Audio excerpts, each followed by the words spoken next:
Do something. Apologize. That this is the same presentation, almost identically to what we've made in the other meetings. However, through the course of those other meetings, we've gotten a lot of feedback. We've heard a lot of concerns from your neighboring communities.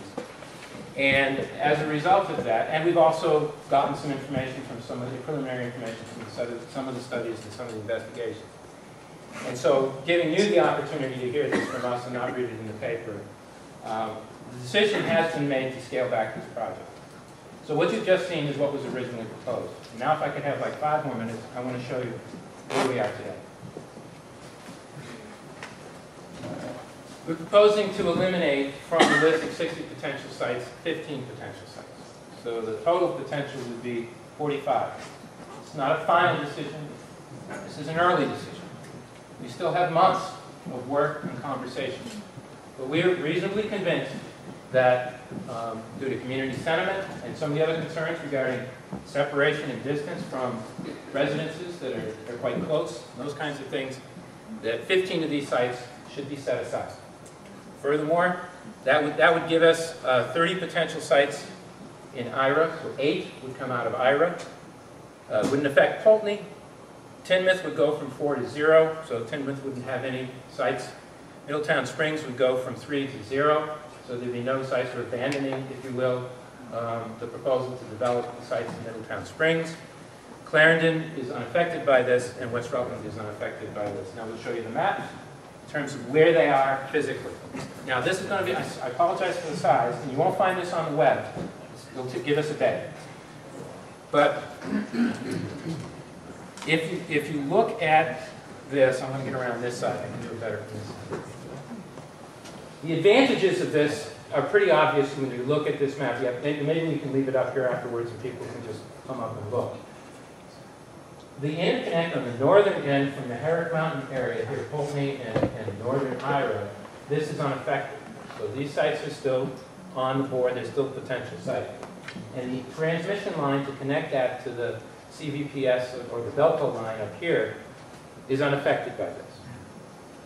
But all the sites on the Train Brook Ridge, including the 3 in Middletown Springs, are being set aside. We're essentially convinced that the advantages of not developing this outweigh the disadvantages. Okay?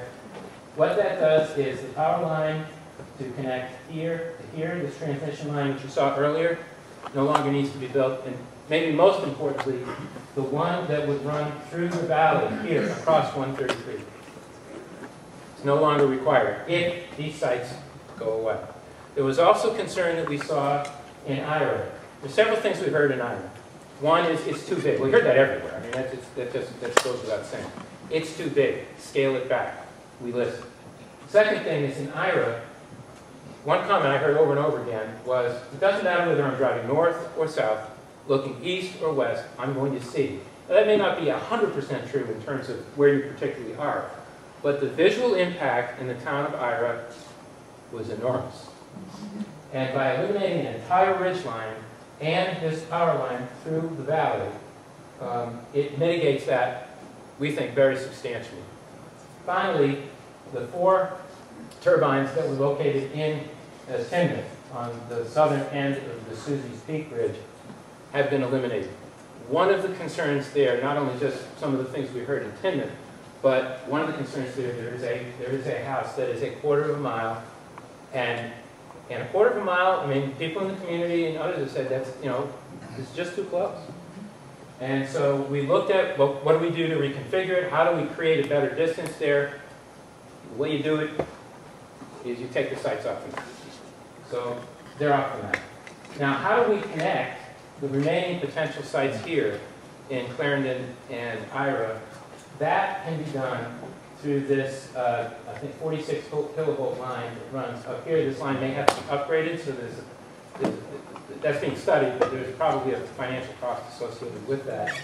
But it would be a very short transmission line down this side of the hill, rather than a much longer and much more intrusive, we think, going right across the road in Ira. So it's possible still to connect this ridge to the grid. But it doesn't require all of the rest of that. We'll go to the, and then it's just the same thing. I think it's easier to see on the aerial. And is that the last one? Okay, there's the last one. So that's what we're presenting tonight. For those of you who are principally concerned about Middletown Springs and you know, the prospect of having those 3 sites in Middletown Springs, I hope I didn't waste your time. The concern, though, is one I think that is a regional concern. We've got people from Shrewsbury, people from Rutland City that are concerned about the views, and even though nothing's proposed to be built, quite frankly, anywhere near those communities. And we want to hear from them as well. So just because we're here tonight and Middletown Springs no longer has any sites that are being proposed from today forward, doesn't mean we don't want to hear what your concerns are. You live in the region, you drive these roads, you have neighbors, you may own property in these other towns, and so we still want to hear what you have to say. And with that, I'll conclude. I hope I'm close to right on time.